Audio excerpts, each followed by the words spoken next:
Graça e paz a todos. Prazer muito grande poder estar nessa oportunidade com vocês para a gente discorrer sobre um assunto que eu considero de grande relevância para as missões, que é o fato da gente ter o conhecimento da cosmovisão cristã, bíblica, e compreender a missão da igreja. Às vezes as pessoas conversam com pessoas interessadas em fazer missões, e muitas vezes uma coisa que eu observo é que o tratamento que se dá para missões, do ponto de vista de formação teológica mais aprofundada, ele é secundário. Isso é muito preocupante porque, se você olhar a trajetória do apóstolo Paulo, você vai observar que Paulo, ele era um profundo conhecedor das escrituras sagradas, mas também dos aspectos culturais da sua época. E em decorrência desse amplo conhecimento do apóstolo Paulo, do conhecimento que ele tinha das diferentes cosmovisões, foi que possibilitou que ele escrevesse de modo tão assuntos tão complexos, tão amplos, né, e perpetuassem, né, ao longo do tempo, mudando vida, trajetórias, né, até os dias de hoje. Então, o que eu vou expor aqui, evidentemente, ele é só um aperitivo do que vem a ser a cosmovisão cristã, porque se você for estudar aprofundadamente a temática da cosmovisão cristã, você vai perceber que ela é extremamente ampla, né, extremamente complexa, porque envolve inúmeros elementos para a gente compreender essa disciplina tão importante. Então, o meu intuito aqui é basicamente trazer uma noção geral, né, não vamos aprofundar em nada, mas trazer uma noção geral sobre a cosmovisão cristã, e o que ela representa para a missão da igreja. Então, eu vou compartilhar aqui com vocês alguns slides, e para a gente, então, poder fazer a nossa apresentação aqui. Deixa eu...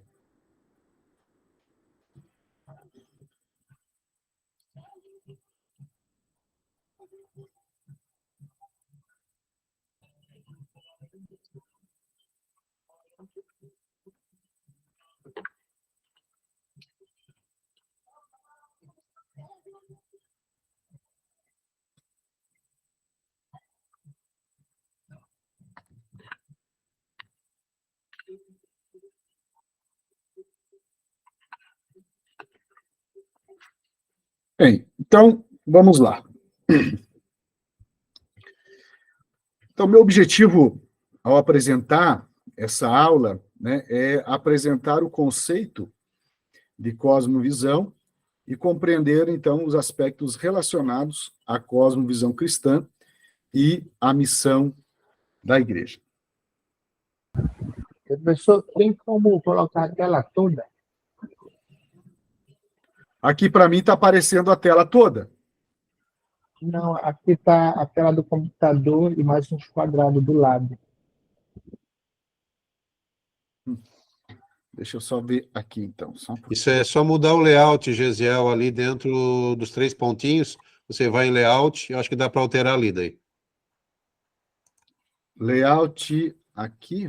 Acho que põe, seleciona a opção destaque, eu acho. Que é a terceira opção, daí eu acho que vai dar para ver melhor daí.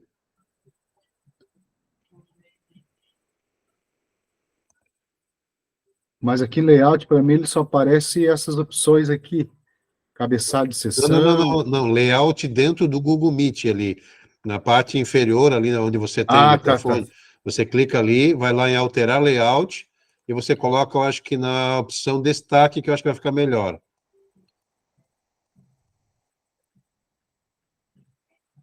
Aqui. Eu acho que é isso. Ok.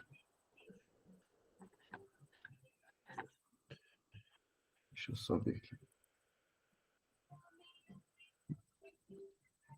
Agora foi?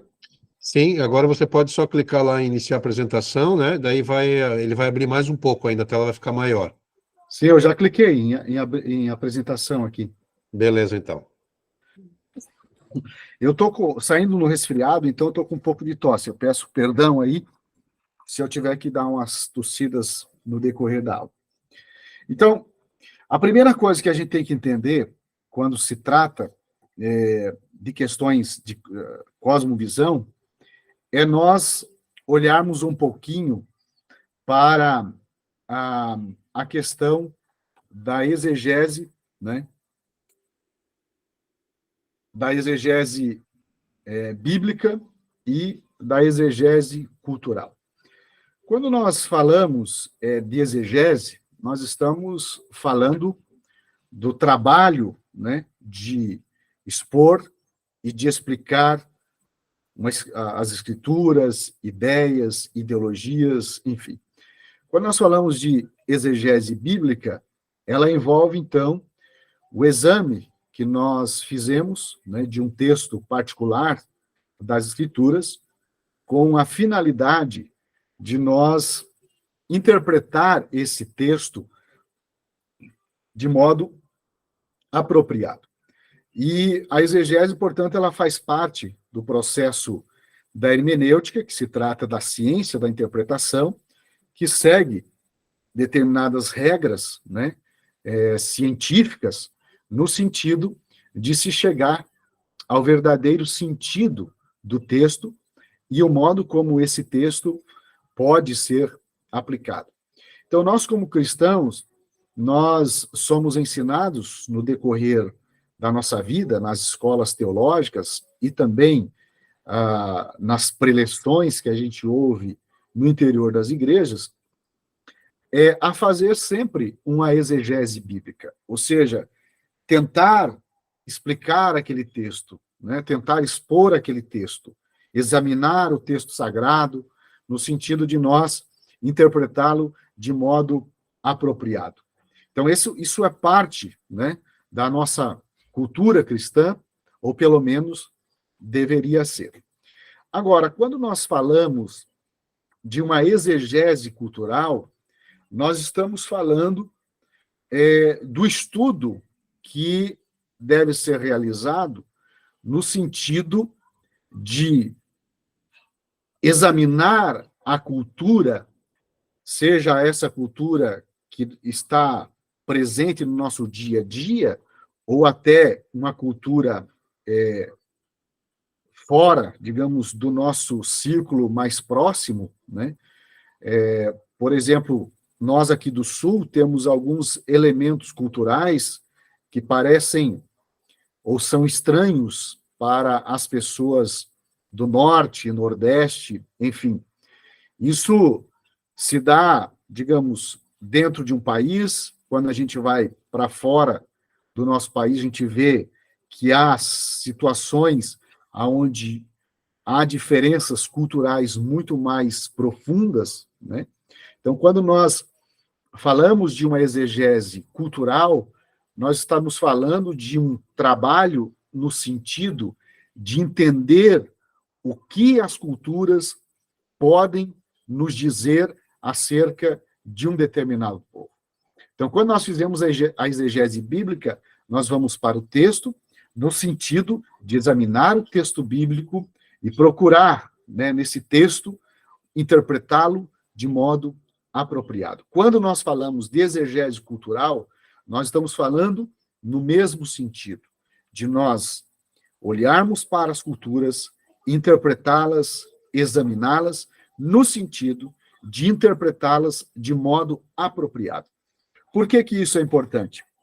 Porque é muito comum entre as pessoas, ao se depararem com culturas diferentes, de imediato, elas elaboram, né, juízos de valor sobre determinadas culturas. Isso, muitas vezes, é um grande problema, porque cria na pessoa uma certa resistência quanto a determinados aspectos culturais que, do ponto de vista espiritual, bíblico, eles são neutros, eles não têm importância alguma para a salvação de uma pessoa, para o caminhar com Cristo dessa pessoa. Nós precisamos da exegese cultural no sentido de examinar a cultura e entender quais dos elementos culturais de um determinado povo são contrários às escrituras sagradas e por que é necessário que haja mudança naqueles comportamentos, haja uma restauração da cultura. Certo dia eu estava conversando com um pastor indiano, brasileiro, da Índia, e nós estávamos falando sobre as diferenças culturais e ele me falou algo muito interessante. Ele falou, Gesiel, nós temos que entender que, como cristãos, Deus, ele quer restaurar as culturas, porque o grande problema dos desvios que ocorrem em determinadas culturas é resultado da queda, do pecado, que faz com que a cultura ela seja dominada, muitas vezes, pelo próprio diabo, enfim. Então, nós precisamos ter esse cuidado para que a nossa exegese, né, cultural ela seja feita de modo apropriado, no sentido de avaliar quais elementos de uma determinada cultura são contrários à palavra de Deus e por que é necessário tocar nesses elementos no sentido de mudá-los e quais dos elementos culturais que não farão diferença alguma para a salvação de uma pessoa. Por exemplo, se você pega algumas igrejas aqui no Brasil, algumas denominações, a dança num culto, ela é considerada, digamos, um anátema, né? Mas se você vai para os países asiáticos, onde a marcação, né, do louvor se dá por meio das expressões corporais, você vai perceber que a dança é parte do culto daquelas pessoas. E, portanto, se você fizer uma exegese cultural daquela cultura, daquele comportamento no culto, você vai perceber que eles estão adorando a Deus de uma forma diferente de muitos que estão acostumados a adorar a Deus sem as danças, né?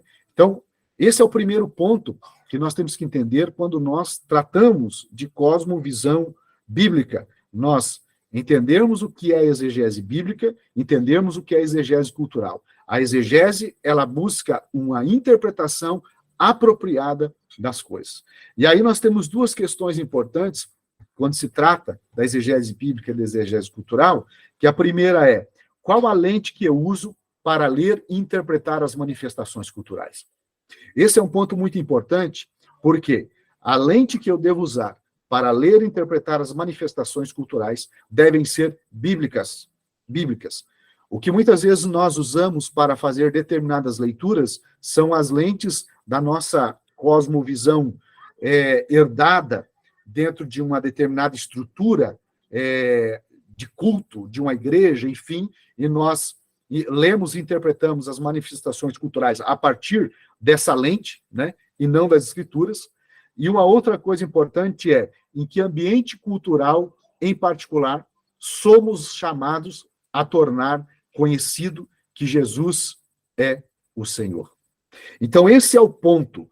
Quais elementos, quais manifestações culturais são contrárias às Escrituras Sagradas? São contrárias à palavra de Deus e os ensinamentos de Jesus Cristo. Bem, após identificarmos quais dessas manifestações culturais, né, são contrárias à palavra de Deus, nós temos, então, que, por meio da palavra de Deus, né, orientar essas pessoas à mudança, a uma busca de transformação, de restauração, enfim.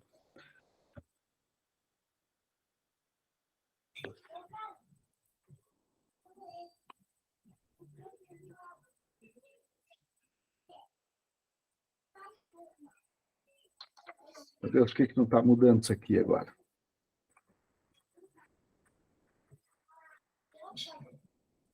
Agora foi.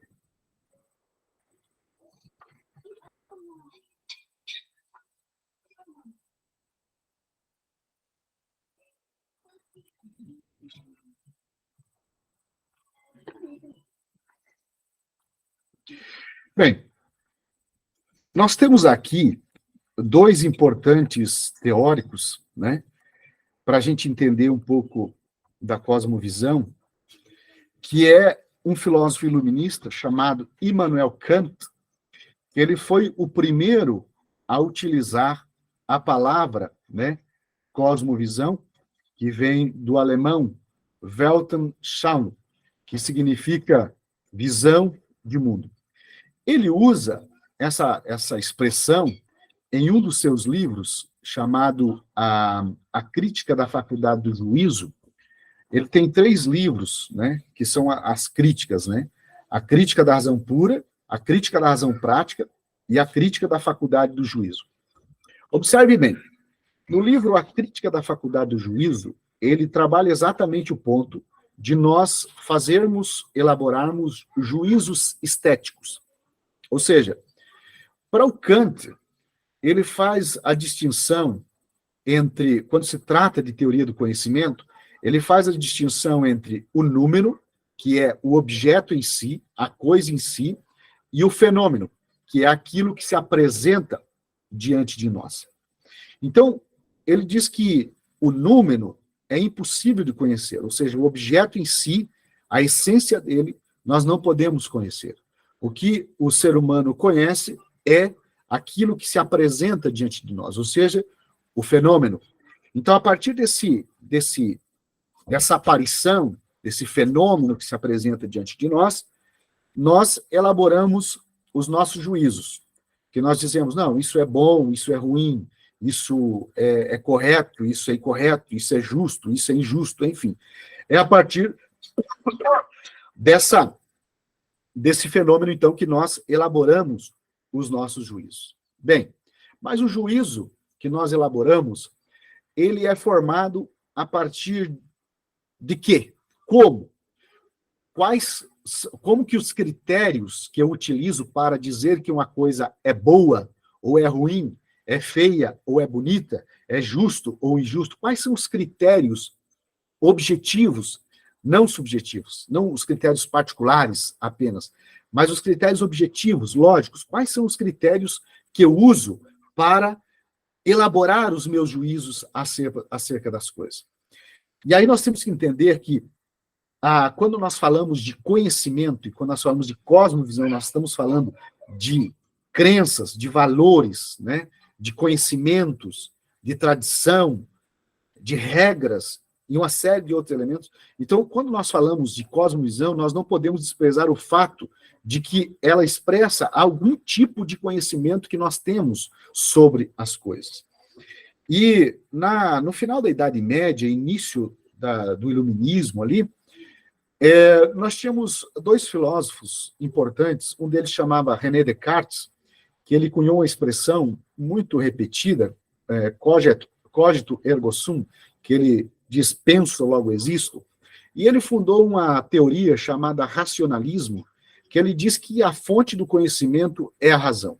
Ou seja, para o René Descartes, todo conhecimento está na razão. Ora, se todo conhecimento está na razão, todo mundo deveria pensar igual, todo mundo deveria, diante de um fato igual, julgar o fato da mesma maneira, ou seja, não haveria espaço para diferenças. Por quê? Porque se nós estamos falando de que a razão é a fonte do conhecimento, logo, essa razão ela deve ser, de algum modo, unânime. Agora, um outro filósofo chamado John Locke, ele vai dizer, não, o racionalismo ele não faz sentido se você apelar apenas para a razão como a fonte do conhecimento. E aí o John Locke ele vai chamar a teoria dele, ficou conhecida como empirismo. Ou seja, para John Locke, o conhecimento é resultante da experiência. Ou seja, eu só conheço um objeto, uma coisa, a partir do momento que eu a experimento pelos meus sentidos. Ora, do mesmo modo, ele vai cair no mesmo problema do René Descartes. Por quê? Porque se há um fato diante de nós, e eu sou, como diz John Locke, uma tábula rasa, e eu experimento o conhecimento, eu conheço por meio dos sentidos, né? Todos os nossos sentidos, quem enxerga, enxerga, quem sente, sente, quem sente o cheiro, né? Quem ouve, ouve. Então, não haveria também espaço para interpretar o mesmo fato de forma diferente. E aí, o Kant ele vai dizer, olha, nem o racionalismo e nem o empirismo estão com a razão. Mas, na verdade, os dois fazem sentido. E aí Kant ele vai propor uma nova relação entre o sujeito que conhece e o objeto do conhecimento. E aí entra a questão da cosmovisão. Ou seja, os fatos estão diante de nós, mas cada um interpreta de um modo diferente. E aí o Kant vai dizer, por que nós interpretamos de um modo diferente um mesmo fato? Aí ele diz que essa interpretação se deve ao fato de nós termos uma visão de mundo diferente uma da outra. E essa visão de mundo, segundo Kant, não é inata, não está, digamos, como para René Descartes, só na razão, ou para o John Locke, só na experiência. Está na junção dos dois, no modo como eu percebo o fato, quando eu o experimento pelos meus sentidos, o modo como eu percebo esse fato vai fazer com que eu desenvolva uma visão acerca dele. Então, quando eu olho para o mundo está aí para todos nós vermos.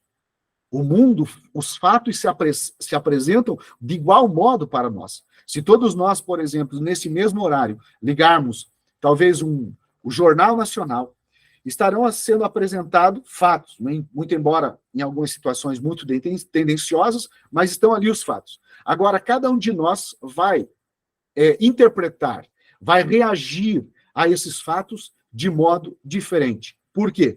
Por causa da lente, ou seja, da cosmovisão, da visão de mundo que nós temos acerca desses fatos. Então, a cosmovisão, ela surge dessa relação entre o sujeito, eu, você, e o objeto, que pode ser uma coisa, uma cultura, uma arte, uma literatura, uma outra pessoa. Então, a cosmovisão surge dessa relação.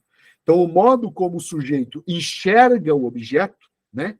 Quais as lentes, ou seja, quais são as crenças, os valores, as concepções, a cultura, a religião, que constituem essa lente que ele enxerga o mundo e as questões da vida. Então, é interessante porque uma vez eu estava dando uma aula sobre isso, e aí eu falei para os meus alunos, isso faz muito tempo.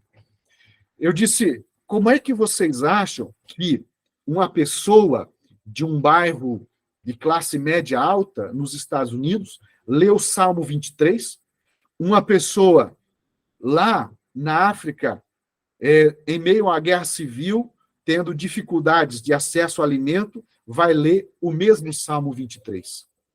As pessoas vão ter reações diferentes. Por quê? Porque o ambiente que elas estão são ambientes diferentes. E os ambientes, eles têm um peso muito grande na cosmovisão. Por isso que quando nós falamos de cosmovisão cristã, nós estamos falando no sentido de buscar uma visão comum, não no sentido apenas de unanimidade, mas de unidade. Quando se fala de unanimidade, geralmente a gente pensa na ideia de todo mundo pensar igual. Mas quando nós falamos de unanimidade, é exatamente a ideia de que há pontos que nós não enxergamos do mesmo modo, mas há um elemento em comum que nos une, que gera a unidade. Agora, se Kant olha desse modo, William Dilthey, ele entende que a cosmovisão é um conjunto subjacente de crenças sobre o mundo que serve para mudar todo o nosso pensamento subsequente. Então, observe que interessante isso.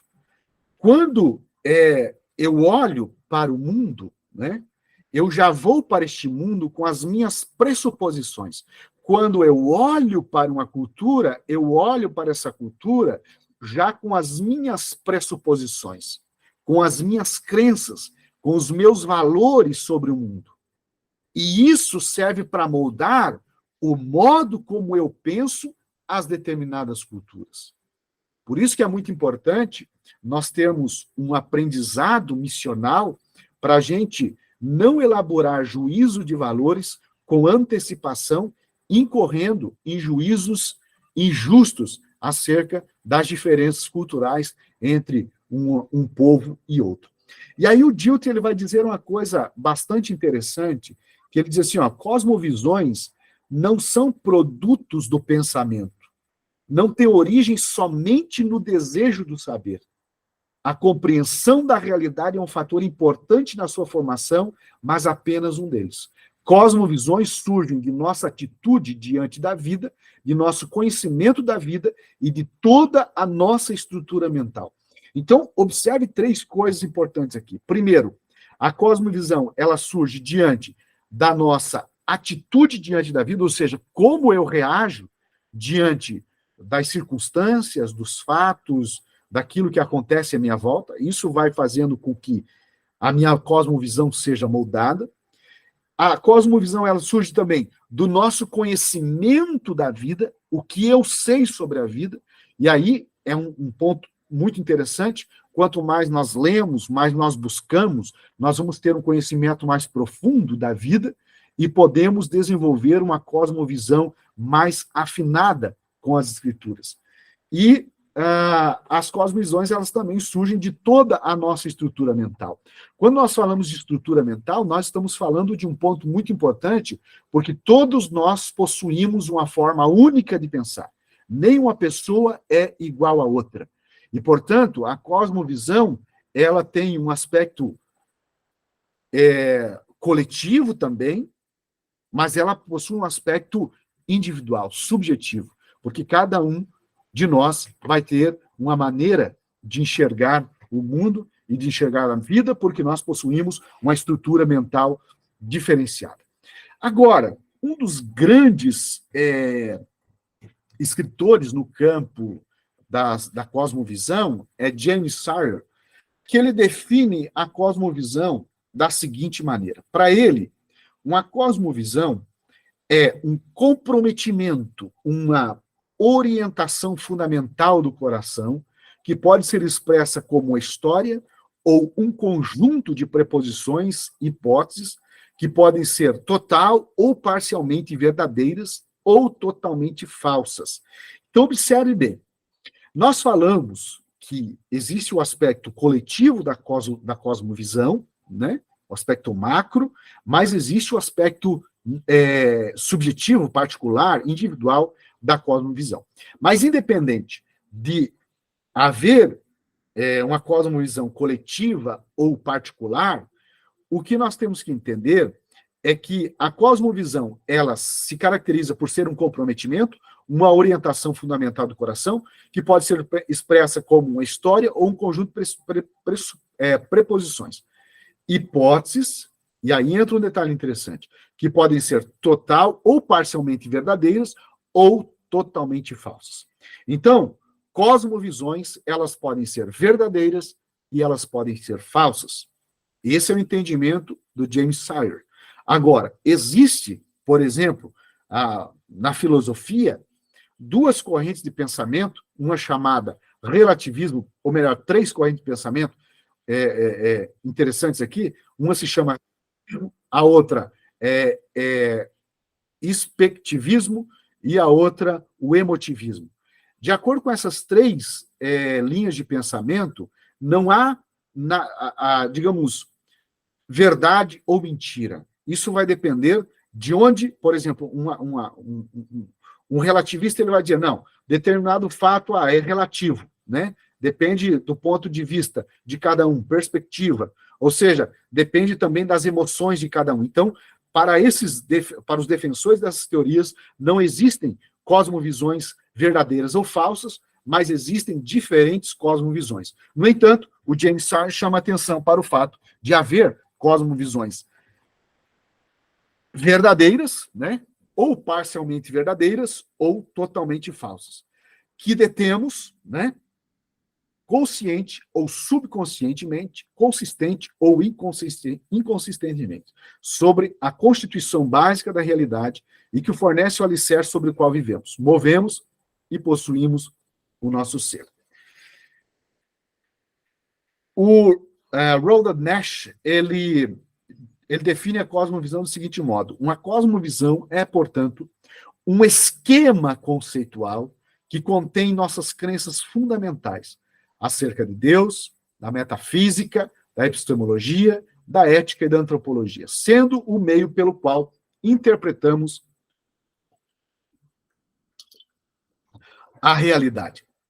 Então, observe, quando nós falamos de esquema conceitual, nós estamos falando dos conceitos que nós utilizamos no dia a dia para interpretar a realidade à nossa volta. Então, por exemplo, quando eu falo de cosmovisão, eu estou falando de um conceito. Quando eu falo de Deus, eu estou falando de um conceito. Quando eu falo de família, eu estou falando de um conceito. Quando eu falo de sociedade, eu estou falando de um conceito. Quando eu falo de igreja, eu estou falando de um conceito. Ou seja, os conceitos, né, na visão do Nash, eles se tratam de ferramentas pelas quais nós interpretamos a realidade. Por exemplo, o que é santidade?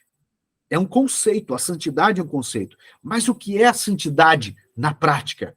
Nós temos uma definição desse conceito, santidade, que é aquela pessoa separada do pecado, mas na prática, o que é esse conceito? Então, nós usamos o conceito para fazer uma interpretação da realidade, do comportamento das pessoas. Então, a cosmovisão, por exemplo, cristã, carrega em seu bojo a ideia de viver uma vida de santidade. Mas nós temos que pensar o que é santidade. O que é santidade no seu aspecto universalista, não apenas no seu aspecto, muitas vezes, territorialista ou denominacionalista, porque aí você vai entender, você vai ter, por exemplo, em igrejas que a santidade ela se caracteriza por usar a roupa de determinada maneira, não usar joias. A santidade para outras igrejas envolve outras coisas, enfim. Então, nós temos que entender, a partir da Bíblia Sagrada, o que é santidade. Então, quando nós falamos de cosmovisão cristã, nós estamos falando de compreender os conceitos, né? Os conceitos teológicos, os conceitos do cristianismo, de modo claro e simples, e a maneira como nós usamos esses conceitos para interpretar a realidade. Então, quando eu falo, estou usando esse exemplo da santidade, então, quando eu olho para uma cultura, seja a minha, seja uma cultura do Norte, do Nordeste, ou a cultura da América Latina, ou da África, enfim, e aí eu vou pensar sobre essa realidade, o que é a santidade dentro dessa realidade? O que é a santidade no interior de uma cultura? O que é a santidade diante de Deus? Esse é um ponto importante, porque daí, quando nós falamos em santidade, do ponto de vista bíblico, nós temos que, muitas vezes, fazer uma depuração do conceito que nós temos de santidade, para não tornar a santidade o legalismo. Se você olhar na carta de Paulo aos Gálatas, ele dá uma reprimenda muito grande em Pedro, e é uma reprimenda também aos judeus, né, judaizantes, porque eles entendiam que a santidade, né, era a circuncisão, era a guarda do sábado, era a prática do judaísmo. E Paulo, ele vai quebrar com isso, porque a santidade na teologia do Novo Testamento, ela não está associada a essas questões, digamos, de tradições, de rituais. É algo muito mais profundo que Paulo vai falar da circuncisão do coração, né? Não da lei de Moisés, mas a lei de Cristo. Enfim, você percebe que há uma mudança profunda no modo como Paulo ele interpreta a questão da santidade. Esse é só um exemplo para a gente entender como um conceito ele precisa muitas vezes ser depurado para nós não formularmos juízos de valores equivocados. Ou muitas vezes olharmos para uma outra denominação, olharmos para uma outra cultura e dizermos, não, a minha denominação é a correta e a outra está errada. A minha cultura é a que está certa e a outra tem que ser mudada. Então nós temos que tomar muito cuidado para nós não fazermos esses juízos de valor à parte do que as escrituras sagradas nos ensinam. O Brian Walsh e o Richard Middleton, eles afirmam que cosmovisões não são sistemas de pensamento, como teologias e filosofias. Pelo contrário, cosmovisão são estruturas perceptivas, são formas de ver. Uma cosmovisão nunca é meramente uma visão da vida, é sempre uma visão também para a vida. Uma cosmovisão, então, proporciona um modelo de mundo que direciona seus adeptos no mundo. Ela estipula como o mundo deve ser e assim nos adverte a respeito do modo como seus partidários devem se conduzir no mundo. Então, observe aqui que há um elemento muito importante que eu destaco aqui, que é sobre o fato da cosmovisão ela proporcionar um modelo de mundo que direciona seus adeptos no mundo. Quando nós falamos de cosmovisão cristã, nós estamos falando exatamente, né, desse modelo de mundo ideal, de acordo com as Escrituras, e que deve direcionar cada cristão a viver esse modelo no mundo em que ele se relaciona no seu dia a dia. Então, a cosmovisão, ela estipula como o mundo deve ser, né? E assim nos adverte a respeito do como seus partidários devem se conduzir no mundo. Ou seja, há um elemento comportamental bastante implícito nessa definição. Eu acho interessante, no livro do pastor Heber Campos, que ele elenca 6 elementos para definir as cosmovisões. O primeiro elemento é um elemento que ele denomina de elemento constitutivo. Então, esse elemento, ele diz respeito, por exemplo, às pressuposições que todo ser humano possui. Ou seja, a cosmovisão, ela faz parte da constituição de uma pessoa. Então, faz parte da nossa constituição enquanto indivíduos, né, termos um modo de enxergar a vida. Então, cada ser humano, desde a mais tenra idade, ele vai constituindo a sua própria cosmovisão. Ou seja, o seu próprio modo de enxergar o mundo, de fazer suas escolhas, de fazer seus julgamentos, de decidir. Então, a cosmovisão, ela possui esse elemento constitutivo. Existe, evidentemente, o lado universal da cosmovisão, mas existe o lado particular da cosmovisão. Quando nós falamos, por exemplo, da cosmovisão cristã, nós estamos falando do seu aspecto universal, porque os ensinamentos do cristianismo, eles podem ser universalizáveis. A essência do cristianismo pode ser universalizável, mas o elemento constitutivo, né, ele é muito particular de cada indivíduo. Existe um segundo elemento, né, nas definições de cosmovisão, que é o elemento fundamental.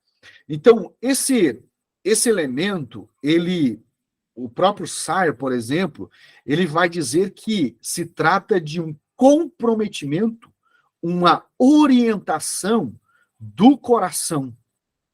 E eu acho interessante porque quando nós falamos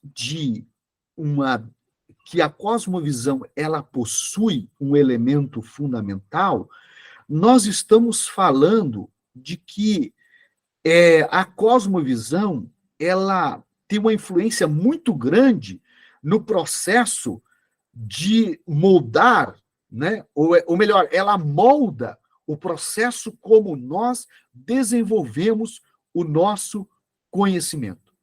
Muito embora, por exemplo, quando nós falamos 2 mais 2 é 4. Ok. Isso é um conhecimento lógico, né?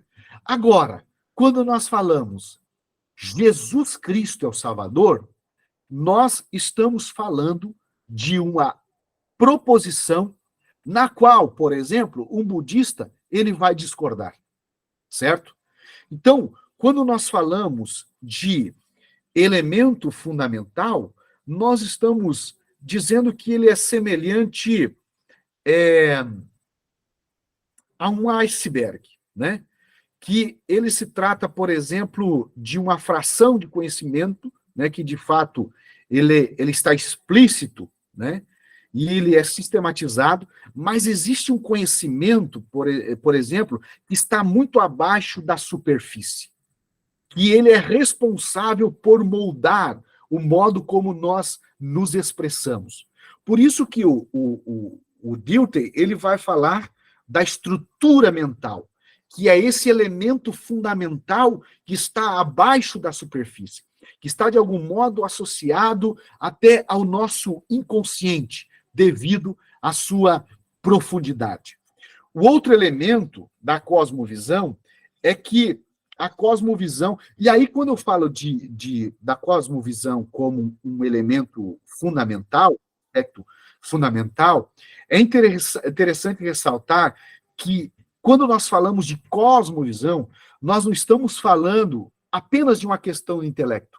A cosmovisão não é formada apenas de afirmações de ordem lógica. Ela está pautada em experiências particulares, experiências profundas, certo?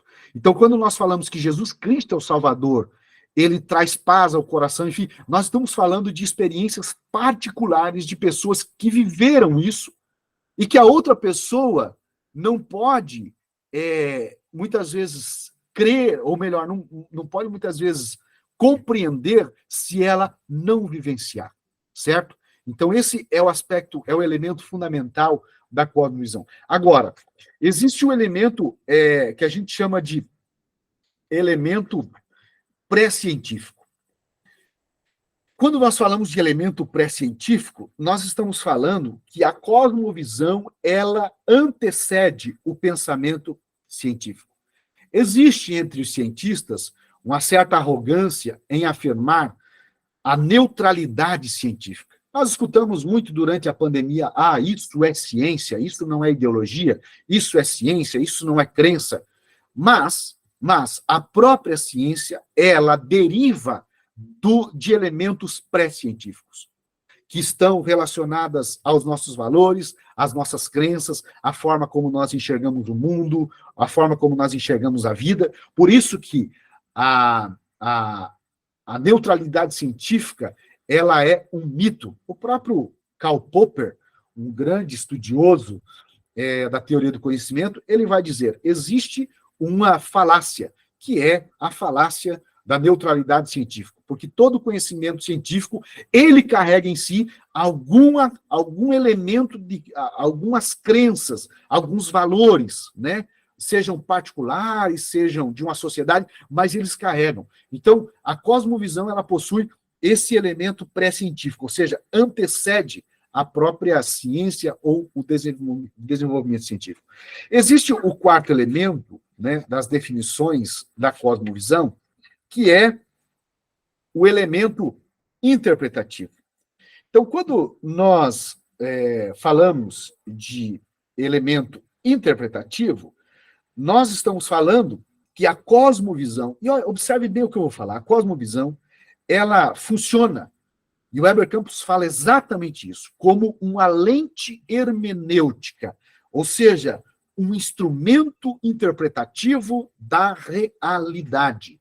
Então, observe, nós, quando nascemos, nós somos introduzidos, né, no nosso círculo social primário, depois secundário, depois terciário, e aí nós vamos em contato com as pessoas, com o meio, nós vamos formando, construindo a nossa cosmovisão, certo? Que é o modo como nós interpretamos a vida. É a lente hermenêutica pela qual nós interpretamos a realidade. Quando nós falamos de cosmovisão cristã, nós estamos falando dessa lente, ou seja, é olhar o mundo através das Escrituras. E aí entra um detalhe muito interessante. Quando eu olho o mundo pela lente das Escrituras, as coisas que estão acontecendo, elas se tornam mais claras para nós, e nós vamos entender que Deus, desde o início, tinha e tem um propósito muito claro, muito específico para a humanidade. Então, a cosmovisão cristã, ela tem essa função de nos dar essas lentes hermenêuticas como um instrumento de interpretação da realidade a partir de uma perspectiva bíblica, de uma perspectiva cristã. Agora, a cosmovisão, ela também possui o elemento normativo. A nossa cosmovisão, ela é tão determinante que ela é responsável por nortear as nossas ações e decisões. Quando nós nascemos, crescemos, adentramos no mundo, nós vamos formulando as nossas cosmovisões, que em alguns momentos são verdadeiras, alguns aspectos são falsos. Agora, quando eu falo em cosmovisão cristã, eu estou falando de abraçar os elementos, né, do cristianismo, as doutrinas cristãs, os ensinamentos de Cristo, e tornar isso normativo para a minha vida. Ou seja, o modo como eu vejo o mundo pelas lentes das Escrituras é que vão se tornar norma para as minhas ações e para as minhas decisões. E, por fim, nós temos o elemento aprendiz, né, das definições de cosmovisão, que, além de interpretar a experiência, o nosso dia a dia, a cosmovisão, ela é moldada pela experiência diária. O contato que talvez alguns de vocês estão tendo com este assunto de cosmovisão vai fazer com que vocês pensem, de repente, alguns pontos da vida de vocês, ou da própria missão, o ministério de vocês, a partir daquilo que nós discutimos aqui. Então, quando nós discutimos cosmovisão, nós temos que entender que a cosmovisão, ela é moldada pelas nossas experiências diárias, pelo contato que nós temos com as outras pessoas, com as outras culturas e com os outros povos. Eu vou apressar aqui, porque o nosso tempo já está bem esgotado. Então, para finalizar, uma cosmovisão bíblica tem a ver em compreender corretamente quem é Jesus Cristo no contexto da criação, queda, redenção e consumação. Esses são os pilares da cosmovisão cristã. Portanto, são as lentes pelas quais nós devemos enxergar a vida. Quando nós olhamos para o mundo, né, desde o início, você vai ver, por exemplo, que existem diferentes teorias para explicar a origem do universo. Nós temos o Big Bang, depois a teoria da evolução para explicar o surgimento dos homens, né, dos animais, enfim. Mas a cosmovisão cristã, ela vai ter, digamos, esses 4 pilares pelos quais nós enxergamos o mundo e a realidade que nos cerca. Eu vou discorrer brevemente, nós não vamos poder falar de doutrina da criação, doutrina da queda, doutrina da redenção, da consumação, não vamos poder aprofundar nada disso. Quando nós pensamos e olhamos para o mundo, para a realidade que nos cerca, nós temos que entender que o homem é amado por Deus desde o princípio, porque este ser humano que Deus tanto ama e que deu seu filho unigênito para resgatá-lo, né, da maldição do pecado, foi criado por ele. O homem é a coroa da criação de Deus. Mas, infelizmente, a queda, né, a escolha que o homem fez no Éden, trouxe consequências nefastas para a humanidade, e a entrada do pecado no mundo sujeitou o homem a uma vida de escravidão ao pecado. Agora, nós em Cristo somos redimidos do pecado e podemos viver uma vida plena em Deus. E esperamos, então, pela consumação da obra de Cristo, quando, então, ele estabelecer o seu reino, né, purificar o céu e a terra, e nós habitarmos, então, com ele para todo sempre. Então, esse é o resumo da cosmovisão cristã. Quando nós pregamos o evangelho, nós temos que ter isso muito claro na nossa mente. Nós temos que entender que o homem é a obra da criação de Deus, a sua obra mais perfeita, porque a Bíblia diz que tudo que Deus criou, ele viu que era bom. Mas, infelizmente, a queda trouxe toda sorte de males para o mundo, e Cristo trouxe a salvação por meio do seu sangue na cruz do Calvário. Onde que entra a missão da igreja? A missão da igreja consiste em levar a mensagem de redenção e salvação para pessoas que ainda vivem sujeitas ao domínio de Satanás. Pessoas que ainda estão sob o controle, a escravidão do pecado. Então, essa é a cosmovisão cristã. É nisso que resume-se a cosmovisão cristã. Toda e qualquer doutrina que nós desenvolvermos, teologicamente falando, eles precisam levar em conta esses 4 pilares. E nós precisamos ter muito claro isso, porque aqui, entre a criação e a consumação, é que se desenvolve a história humana, né? Seus sucessos e fracassos, mas também se desenvolve o plano mais glorioso de Deus, que foi a entrega do seu Filho Jesus Cristo para a redenção dos pecadores. Então, esse é o resumo do que a gente entende por cosmovisão cristã, que poderíamos, evidentemente, explorar muito mais, mas o nosso tempo se esgota, e eu gosto muito de respeitar os horários e respeitar os alunos. Marcelo?